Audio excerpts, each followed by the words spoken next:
जमलेल्या माझ्या तमाम हिंदू बांधवांनो, भगिनी आणि माता, कारण आपला सण आहे. मधल्या काही वर्षांमध्ये आपली भेट झाली नव्हती. किती वर्ष झाली असतील? जवळपास 5 तर नक्की ना. 5 वर्ष तर किमान झाली. नाहीतर त्याच्या आधी गणपती बाप्पाच्या दर्शनाच्या पूर्वी आपलं सगळ्यांचं दर्शन घडायचं.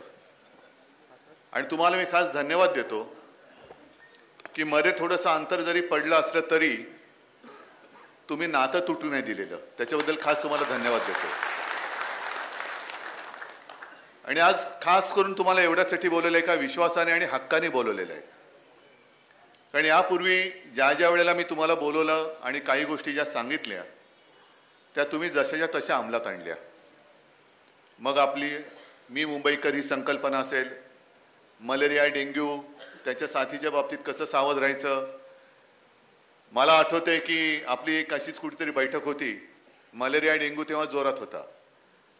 समोर इकडे व्यासपीठावरती महापालिकेचे काही कर्मचारी अधिकारी काय करावं आणि काय करू नये याचं प्रात्यक्षिक दाखवताना मी समोर बसलो होतो. माझ्या बाजूला महापालिकेचे कदाचित आयुक्त असतील अथवा दुसरे अधिकारी असतील आणि त्यांनी मला सांगितलं कानात की उद्धवजी, याच सभागृहात डेंग्यूच्या आळ्या मिळाल्यात.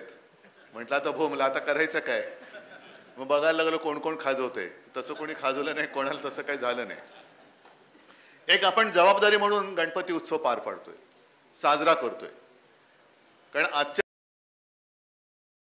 मुंबईला कोणी तसा वालीच राहिलेला नाही, मायबापच नाहीये, सोडून दिलेलं आहे सगळं. जवळपास 2-1 वर्ष महापालिका बरखास्त करून ठेवले. त्याच्यामुळे नेमकं जायचं कोणाकडे आणि कोणी लोकप्रतिनिधीच नाहीये. नाहीतर यापूर्वी असं कधीच झालेलं नव्हतं. वॉर्डाचे प्रश्न तिथल्या तिथे आपले नगरसेवक होते. त्या नगरसेवकांच्या माध्यमातून आपण महापालिका प्रशासनाकडे जायचो, वॉर्ड ऑफिसमध्ये जायचो आणि प्रश्न सुटत होते. आता कोणाचा पायपोस कोणात राहिलेला नाहीये. नुसती एकमेकाकडे बोटं दाखवत आहेत. कोणी केलं, झालंय खरं, घडलंय खरं, पण आम्ही नाही. आणि आता विनोद तुम्ही बोललात ते तसं पाहिलं तर थोडंसं सांकेतिक असेल की विसर्जनाच्या तलावाच्या त्या बॅनरवरती मुख्यमंत्री आणि इतर सगळ्यांचे फोटो असतात.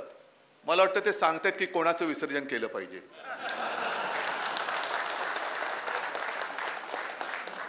गणपती बाप्पाचं नाही, कारण गणपती बाप्पा आपल्या हृदयात नेहमी असतात. एक प्रथा आहे, परंपरा आहे.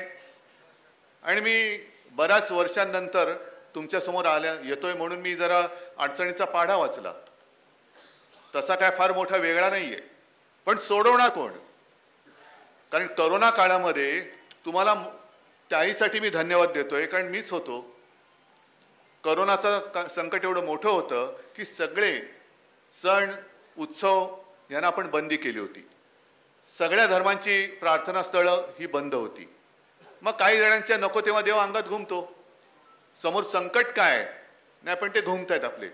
गणपती उत्सव पाहिजे. अरे बाबा, गणपती उत्सव हा विघ्नहर्ता आहे, बुद्धिदाता आहे. विघ्न जर का दूर करायचं असेल तर बुद्धी त्याच्याकडनं घे जरा. का आम्ही त्याच्यावरती बंदी आणतो ते बघ. जरा बुद्धी तर घे. बुद्धिदाता पण आहे, मंगलमूर्ती आहे. आणि आज मी तुम्हाला सांगतोय की जर काही वेडीवाकडी बंधनं तुमच्या आपल्या ह्या उत्सवात कोण आणत असेल तर जुगारून द्या आणि दणक्यात उत्सव साजरा करा.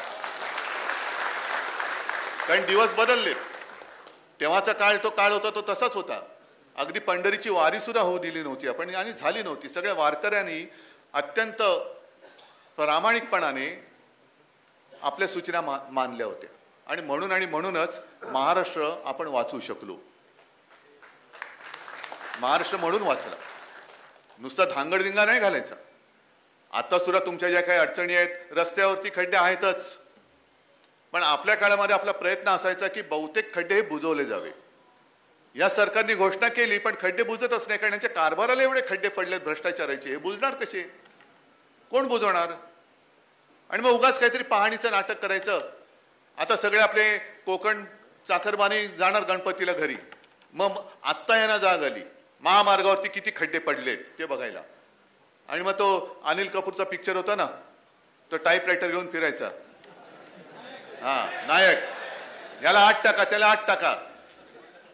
ऑर्डर दिल्यानंतर तो टाईप करणार, सांगतो साहेब हा तुमचाच चेला चपाट आहे, कसं 8 टाकायचं याला, तुमच्याच कडनं ऑर्डर आलेली आहे, कसं टाकायचं याला आतमध्ये. अरे नुसतं टाईप कर रे, सही नाही केली तरी चालेल. ही सगळी थोतांड चालू आहे त्यांची, थोतांड चालू आहेत. आज एवढ्यासाठी मी बोलवले तुम्हाला की काही जणांना, म्हणजे सगळ्यांना माहिती आहे की लोकमान्य टिळकांनी हा गणपती उत्सव सार्वजनिक स्वरूपात सुरू केला. काय कारण आहे त्याचं? आपल्याला माहिती आहे की स्वातंत्र्यासाठी, पण का, कसं? मग ज्यांनी वाचलं असेल, ज्यांना माहिती आहे त्यांना याची कल्पना नक्की असणार की तो जो काय काळ होता स्वातंत्र्यपूर्व काळ, आणि मग लोकमान्य टिळक, तेव्हा लोकमान्य ही उपाधी त्यांना लागलेली नव्हती, पण टिळक आणि आगरकर हे तेव्हाचे जे क्रांतिकारक होते, वासुदेव बळवंत फडके मोठा क्रांतिकारक, त्यांचं बंड सगळे ते बघत होते. त्याच काळात ते घडत होतं. त्यांच्या व्यायामशाळेमध्ये टिळक जात होते, आणि खटला जेव्हा सुरू झाला त्या खटल्याला सुद्धा टिळक आगरकर जाऊन बसायचे, कसं चाललेला खटला. आणि जेव्हा निकाल लागला तेव्हा टिळकाने एवढं दुःख झालं की अरे क्रांतिकारक शूर हा नाही वाचू नाही शकलो आपण याला. का नाही वाचू शकलो?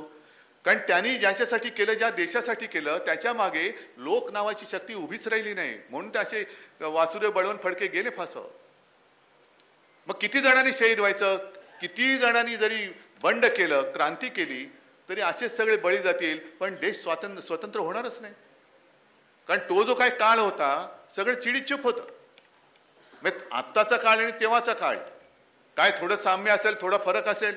आता स्वातंत्र्यात आहोत, पण खरं स्वातंत्र्य आपण उपभोगतोय का? सगळ्या गोष्टी म्हणजे ज्या एका उत्सवातून, म्हणजे मी तर नेहमी सांगतो की लोकमान्यांनी सणाची चळवळ केली स्वातंत्र्यासाठी, आणि मग आपण चळवळीचा उत्सव केला. आणि लोकमान्यांनी तेव्हा ठरवलं की सगळा जो समाज आहे तो प्रभावपतीत झालेला आहे, पूर्णपणे असंघटित आहे, जाग गेलेली आहे, सगळं असं विखुरलं गेलेलं आहे. ह्यानं एकत्र आणलं पाहिजे, ही शक्ती जागी केली पाहिजे. कारण जोपर्यंत लोक नावाची शक्ती ही जागी होत नाही तोपर्यंत स्वातंत्र्य मिळणं शक्य नाही. मग कसं करणार? मग त्यांच्या मनात जी कल्पना आली की हा एक सण आहे जिथे हजारो लोक, लाखो लोक ही एकत्र येऊ शकतात, एकमेकाशी बोलू शकतात, आणि त्या उत्सवाच्या माध्यमातून आपण काही संदेश हा जनतेपर्यंत पोहोचवू शकतो की तुम्ही काय केलं पाहिजे. आणि मग तिथून सुरुवात झाल्यानंतर आज इथपर्यंत आपण आलो. म्हणजे स्वातंत्र्यासाठी ती चळवळ सुरू झाली, स्वातंत्र्य मिळालं, पण आज त्याचा उत्सव केल्यानंतर आज जे काय सगळं घडतंय आपल्या आजूबाजूला, सरकार आहे की नाही हेच कळत नाहीये. तुम्ही जो मूर्तीच्या उंचीचा उल्लेख केला, गणपती बाप्पाची मूर्ती आहे ना, आज सुद्धा आपला सुधीर बसला इकडे, लालबागचा राजा तेवढाच दिमाखात आहे, गणेश गल्लीचा राजा तेवढाच आहे, 20-22 फुटाचा आहेच, असे आणखीन अनेक आहेत. शैलेश असेल तर अंधेरीचा राजा तिकडे असतो. पण ही मूर्ती बनवताना आपण खूप काळजीपूर्वक करतो. अगदी तिची प्रतिष्ठापना झाल्यानंतर विसर्जन होईपर्यंत कुठेही त्या गणपती बाप्पाच्या मूर्तीचा अवमान होणार नाही ह्याची पूर्णपणे दक्षता ही आपण घेता. म्हणून त्या उत्सवाला एक वेगळीच एक आनंदाची झालर असते. आमच्यावरती बंद्या आणायच्या, शाडूची मूर्ती करतो ना, शाडूची मूर्ती पण करतो. द्या माती, आजेनी केलं 500 टन किती 700 टन माती, 500 टन दरवर्षी उपलब्ध करून देत आहे. मग जशी ही जबाबदारी आम्ही घेतो तशीच तुम्ही आमच्या छत्रपती शिवाजी महाराजांच्या पुतळ्याची जबाबदारी का नाही घेतली? आम्ही आपले असेच ठेवलेत काय, गणपती बाप्पा ठेवले, महाराज आणखीन कोण, हा टिळक पण येऊ द्या, आणखीन हा साहेब पण येऊ द्या, मा पण येऊ द्या, आणखीन कोणाचे आणा, सगळे जे काय असतील ते पुतळे आणून ठेवा, आपण त्यांना हार घालू. हे कार्यक्रम झाला का कुठे अडगळीत पडतील? तसं नाहीये. ही आमची दैवत आहेत, ही दैवत आहे. एकमेकाकडे तुम्ही बोट दाखवता की महाराजांचा पुतळा कोणी केला? नौदलाने केला. नौदल म्हणतं तुमच्या PWDने केला, PWD म्हणतं शिल्पकाराने केला, शिल्पकार म्हणतो ह्यानी केला, त्यांनी केला. ही सगळी अंधाधुंदी जी चाललेली आहे त्याच्यासाठी मला तुमचं फार महत्व आहे. आज म्हणजे काल आपल्या महामहिम राष्ट्रपतीजी बोलल्या, पहिल्या प्रथम बोलल्या मला वाटतं की आता मी भयकंपित झालेली आहे, आता अब बस, आता ह्याच्या पुढे नको. म्हणजे चांगली गोष्ट आहे. महामहिम राष्ट्रपतीजींना सुद्धा त्या संवेदना आहेत हे त्या निमित्ताने का होईना आम्हाला कळलं. पण मणिपूरमध्ये घटना घडली जेव्हा त्या राष्ट्रपती झाल्या तेव्हा घडलेल्या पहिल्या घटनेच्या वेळेस जर का त्या बोलल्या असत्या तर कदाचित पुढच्या घटना या घडल्या नसत्या ना. आपण असं मोजत बसतो का, हे झालं नाही अजून थोडं होतं, हे झालं हे झालं हे झालं आता हे झालं, हा अब बस. किती झाल्या अत्याचाराच्या घटना, एवढ्या नाही, थांबा जरा, अजून नाही अजून होऊ द्या, अजून होऊ द्या, अब बस, अभि नाही, अभि आता मला भीती वाटायलाच पाहिजे. असं काही आहे की काय? मी कोणी कोणाचा वाली नाही ते म्हणतो, मी याच्यासाठी म्हणतोय. तुमच्या अडीअडचणी आहेतच, म्हणजे रस्त्यावरती खड्डे आहेत, जरूर आहेत. येता जाताना पायपातनं येणारं सांडपाणी असेल किंवा पाणी असेल ते तुमच्या अंगावर पडतं, ते पडलं नाहीच पाहिजे. त्याच्यानंतर विजेच्या खांबाला रोषणाई केलेली, खांबाला विजेची रोषणाई केली, येताना शॉक बसू शकतो, त्याच्याबद्दल सुद्धा अडचणी आहेत. या सगळ्या अडचणी, सुनील तुम्ही आहात, अनिल तुम्ही आहात, विनोद तुम्ही आहात, सगळेजण आपले आहेत. उद्या किंवा परवा जा आयुक्तांकडे, बसा त्यांच्या डोक्यावरती आणि सांगा ह्या आम्हाला सोडून पाहिजेत गणपती उत्सवाच्या आत.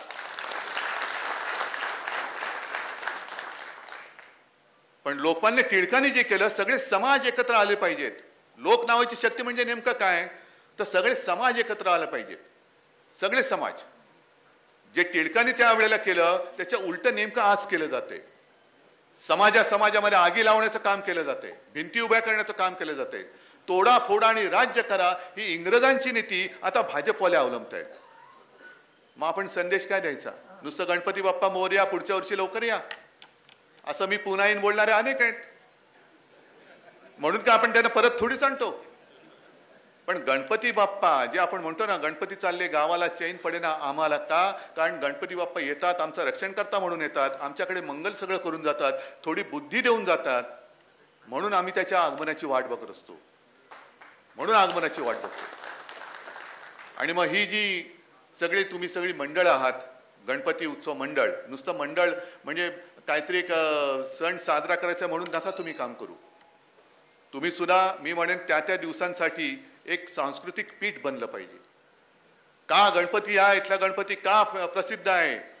नवसाला पावतो, जरूर पावत असेल, पण त्याहीपेक्षा ह्या इकडे गेल्यानंतर मला माझ्या मुलाबाळांना घेऊन, पत्नीला घेऊन तिकडे जावं असं वाटतं. कारण तिकडे गेल्यानंतर मला काहीतरी शिकायला मिळतं, नवीन संदेश मला मिळतो, नवीन काहीतरी मिळतं जे इतर कुठे कोणी शिकवत नाही, ते तिकडे गेल्यानंतर कळतं. मग तुमचे जे काही देखावे असतात त्या देखाव्यात नाही सांगू शकतो आपण. जसं मी मुंबईकर सांगितलं होतं, मलेरिया डेंग्यूच्या बाबतीत सांगितलं होतं, तसंच आत्ताचं सुद्धा जे आहे, ह्या दोन महत्वाच्या गोष्टी. एक समाजामध्ये आगी लावण्याचं जे कारस्थान चाललंय, आम्हाला राज्य पाहिजे, तुम्ही मेलात तरी चालेल, दंगली झाल्या तरी चालतील, पण आम्ही सत्तेवरती राहिलो पाहिजे. हा नतद्रष्टपणा, ही वृत्ती, ह्याचं विसर्जन करण्यासाठी म्हणून गणपती बाप्पाच्या उत्सवाची मी वाट बघतोय, म्हणून वाट बघतोय. आणि दुसरी नक्कीच एक गोष्ट आहे ती म्हणजे महिला सुरक्षितता. उत्सवामध्ये लाखो करोडो लोक येतात, त्यांना सुद्धा आतापर्यंत असं कधी घडलं नाही आणि पुढेही घडणार नाही, कारण तेवढे तुम्ही सगळे मर्द मावळी समर्थ आहात, नक्की समर्थ आहात. पण आपण लोकांना जे काही द्यायचंय, जसं कोरोनाच्या काळामध्ये मी एक संकल्पना मांडली होती, माझे कुटुंब माझी जबाबदारी, तीच संकल्पना आहे.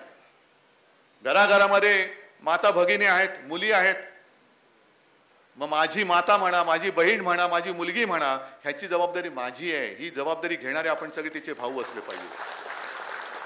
कारण बहीण सुरक्षित तर घर सुरक्षित, आई सुरक्षित तर घर सुरक्षित, आणि घरातली महिला सुरक्षित म्हटली तर मगच आपण समाज सुरक्षित ठेवू शकतो. नाहीतर काय सगळीकडे वातात चाललेले आणि मोठ्या समाज सुधारण्याच्या गोष्टी करताय. अरे तुझं घर बघ पहिला आधी, घरामध्ये काय चाललंय, घरामध्ये कसला काही पत्ता नाहीये. म्हणजे आपल्या डोळ्या देखत मला आजही आठवतंय, माझ्याकडे टेप केलेलं आहे माझ्या आजोबांचं शिवसेनेच्या पहिल्या दसरा मेळाव्यातलं भाषण, आणि त्यांनी सांगितलेलं होतं की जर आपल्या समोर कोणी माता भगिनींना छेडलं तर काढकने कानाखाली आवाज काढला पाहिजे, तर मी म्हणेन तो शिवरायाचा मावळा आहे. पोलीस काय करतील, कारण पोलीस असे असतात असं माझं म्हणणं नाहीये, पण पोलिसांवरती दबाव आणला गेला, तक्रारच घेऊ नका. पोलीस काय करणार? खरं म्हणजे पोलिसांना असं वागता कामा नये. पोलिसांनी पोलिसांचं कर्तव्य केलंच पाहिजे. उगाच जसं बदलापूरमध्ये घडलं, कोणाच्या तरी म्हणजे अगदी भाजप का RSSच्या संबंधित असलेली ती शाळा असं म्हणतात, अजून त्याचा काही खुलासा नीट झालाच नाही. पण तिकडे पोलीस स्टेशनला खेट्या घालून सुद्धा तक्रार घेतली जात नाही.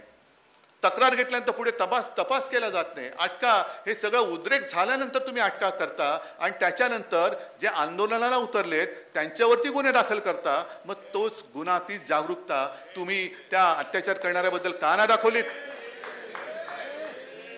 का नाही दाखवलीत तुम्ही?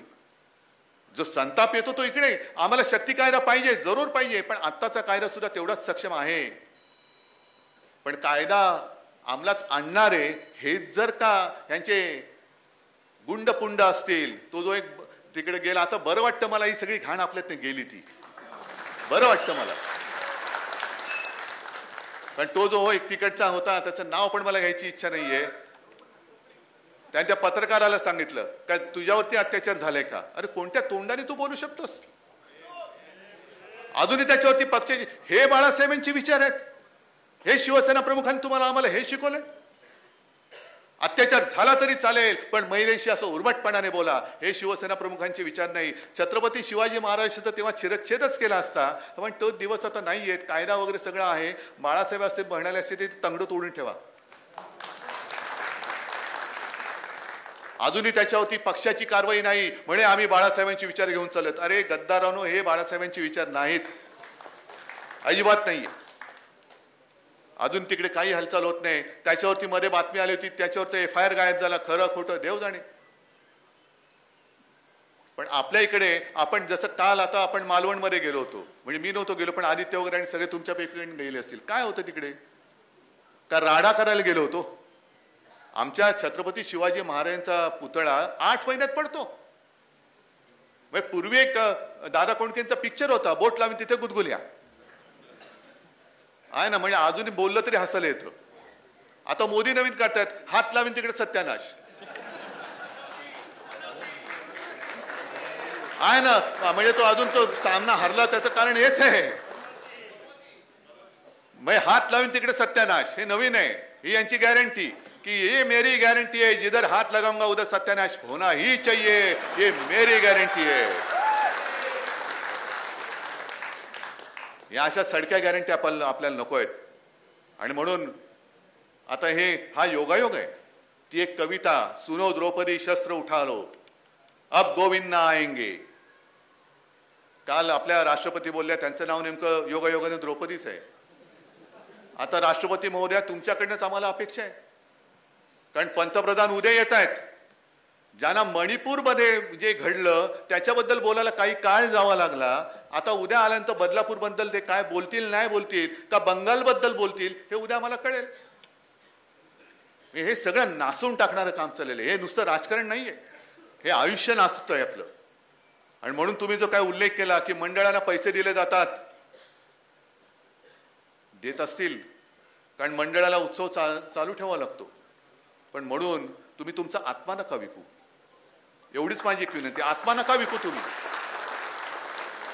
हा, उत्सवासाठी पैसे कोण देत असेल घ्या, ठीक आहे. म्हणून गणपतीच्या जागी माझा फोटो लावा, नाही पहिल्यांदा लात मारून त्याला हाकलून द्या. असे काही येतील, काही लोक असे येतील. कारण आता मोदीजीच म्हणाले स्वतः की मुझे लगता है की ऊपर वाले ने मुझे भेजा है. मग उद्या काय त्यांची मूर्ती लावून पूजा करणार का, आरती करणार? याच्यामध्ये राजकारण येऊ देऊ नका. तुम्ही सगळे शिवसैनिक किती असाल, कारण सगळे गणपती मंडळवाले आहात.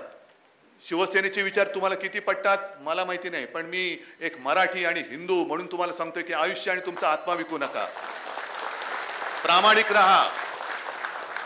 कारण गणपती हे एक प्रतीक आहे, तो विघ्नहर्ता आहे. पण विघ्नहर्ता म्हटल्यानंतर माझ्या भगिनीवरचं संकट निवारण करणारा विघ्नहर्ता प्रत्येक तुमच्या हृदयामध्ये असला पाहिजे. कारण तेव्हा तुमच्या रूपातनं तिला गणपती धावून आलेला दिसला पाहिजे की अरे माझा बाप्पा माझ्यासाठी धावून आला, माझा भाऊ माझ्यासाठी धावून आला. कारण मी अनेकदा बघितलेले, आता मी जास्त सार्वजनिक गणपती उत्सवाला जात नाही, कारण पूर्वी दुपारी सुरू करायचो तर पहाटेपर्यंत घरी जायचो. कारण एका ठिकाणी गेले का बाजूचा येऊन उभा राहायचं, बाजूचा, आणि मग नाही कोणाला म्हणायचं. पण मी स्वतः बघितलेलं, लालबाग परळ असेल, उपनगरात असेल, गर्दीची म्हणजे नुसती गर्दी असते, शिस्त असते. पण कदाचित लालबागच्या राजाच्याच इकडे असेल की एक बाळ तानं बाळ, हे म्हणजे गणपतीपासून काही अंतरावरती होते, कधीपर्यंत पोहोचणार, कारण बाळाची सुद्धा त्याच्या बाळाच्या वेळेप्रमाणे आपल्याला सगळं बघावं लागतं. मग काय केलं, कदाचित ते नवसाने झालं असेल. म्हणून त्याने पुढच्याच्या हातात दिलं, ते पुढच्याच्या हातात गेलं, पुढच्याच्या हातात तिकडे गणपतीच्या पायावर ठेवलं गेलं आणि तसंच ते बाळ परत सुखरूप त्याच्या आईच्या हातमध्ये आलं. हा जो विश्वास आहे की अरे माझं बाळ, मी याच्यात माझी ओळख आहे की नाही माहिती नाही, मला ह्याच्याशी ओळख आहे की नाही माहिती नाही, तर आणखी तिकडे असतात त्याची तो ओळख असण्याचा संबंधच नाहीये, पण ते इथे याला दिलेलं बाळ माझं त्या गणपती बाप्पाच्या पायावर ठेवून ते परत माझ्या हातात सुखरूप मिळेल, हा जो विश्वास आहे ना, हे आपल्या उत्सवाचं फार मोठं यश आहे. हे यश आहे. आणि काही जण मला म्हणतात, तुम्ही काय म्हणे अंधश्रद्धाळू आहात, गणपती बाप्पा पावतो. पावतो की नाही पावत, हा मनाचा विचार आहे. जसं आता काही गणपती मंडळ ही सामाजिक उपक्रम करतात, जसं ज्याचा उल्लेख अनिल परबांनी केला, रक्तदान शिबिर असतील, आरोग्य शिबिर असतील. मग ज्यांना रक्ताची गरज असते आणि ते गणपती बाप्पाकडे गेल्यानंतर गणपती बाप्पा मंडळाच्या माध्यमातून त्यांना रक्त देत असेल तर गणपती बाप्पा पावला की नाही पावला. ज्यांना शिक्षणाची सोय नाही गणपती बाप्पाकडे नवस करतात, पण गणपती बाप्पाला नवस केल्यानंतर ते मंडळ जर त्याला पाठ्यपुस्तक आणि सगळे देत असेल तर तो गणपती बाप्पा पावला की नाही पावला. मी अंधश्रद्धाळू नाहीये, अजिबात नाहीये. अंधश्रद्धेला माझ्या आजोबांना आणि माझ्या वडिलांप्रमाणे माझाही विरोध आहे, पण श्रद्धा आणि अंधश्रद्धा याच्यामध्ये तुम्ही गफलत करू नका. आपण जे काय करतो चांगल्या मनाने जातो आणि मागितल्यानंतर हे गणपती बाप्पा म्हटल्यानंतर ही उत्सव मंडळ तुम्ही आहात, ही जी काय आपली सामाजिक कार्य आहेत, ही कार्य ही अधिक अधिक अधिक आपल्या दैवतांवरचा आणि आपल्या चांगल्या कामावरचा विश्वास आणि श्रद्धा वाढवणारी तुम्ही लोक आहात. तुम्ही लोक आहात. म्हणून मला असं वाटतं की तुम्ही सगळेजण, जर का मी असा शब्द वापरला की तुम्ही सगळे गणपती बाप्पाचे दूत आहात, काय चूक आहे, काय चूक आहे. आणि जर का असं समजा की मी गणपती बाप्पाला नवस केला आणि तो नवस मला पावला, मग तुमची काय गरज आहे, मी बघून घेईन मी आणि गणपती बाप्पा, मग मला मंडळाची काय गरज आहे. पण मंडळाच्या वेळेला जेव्हा मी येतो, सार्वजनिक गणपती उत्सवाच्या मंडळाच्या मंडपात येतो, तेव्हा मला काहीतरी नवीन दिसतंय की अरे नाही, ही जबाबदारी माझी आहे, माझ्या आईची, माझ्या बहिणीची, माझ्या मुलीची रक्षणाची जबाबदारी माझी. म्हणजे केवळ माझी नाही, ती जेव्हा गावात आपल्या कामावरती जाते, शाळेत जाते, रुग्णालयात जाते, तेव्हा आपली बहीण असो वा नसो, ती जी असते ती माझी बहीणच आहे, या भावनेतनं सगळे जर वागायला लागले तर महिलावरचा अत्याचार थांबेल की नाही थांबणार. मग उगाच कोणाला तरी दोष देण्यात अर्थ नाही. सरकार काय करेल, सरकार आहे का, मला तर दिसतच नाही सरकार. मग सरकार म्हणून कोण, आपणच आपल्याला जे उठो सुनो द्रौपदी शस्त्र उठालो, आता शस्त्र तशी घेण्याची गरज नाही, पण आपण जर का जागे राहिलो आणि आपलं कर्तव्य हे जर का पार पाडलं तर मला असं वाटतं आणखीन कोणाची आपल्याला गरजच लागणार नाही.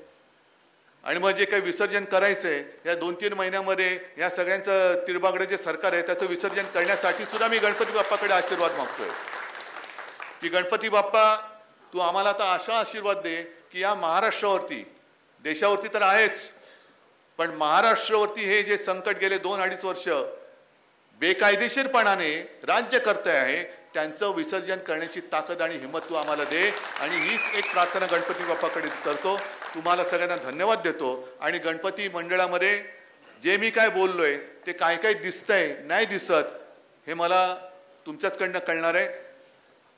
आणि मला खात्री आहे आजपर्यंत जे जे मी सांगितलं ते तुम्ही ऐकलत, कारण मी तुमच्या मनातलं बोललो, तुमच्या मनातलं मी तुम्हाला सांगितलं. तसंच याही वेळेला बहिणीची सुरक्षा, त्याच्यानंतर सामाजिक काम, सामाजिक एकोपा, त्याच्यानंतर थोडी एक जाग, या सगळ्या गोष्टीचं दर्शन हे आपल्या उत्सवाच्या वेळेला दिसू द्या.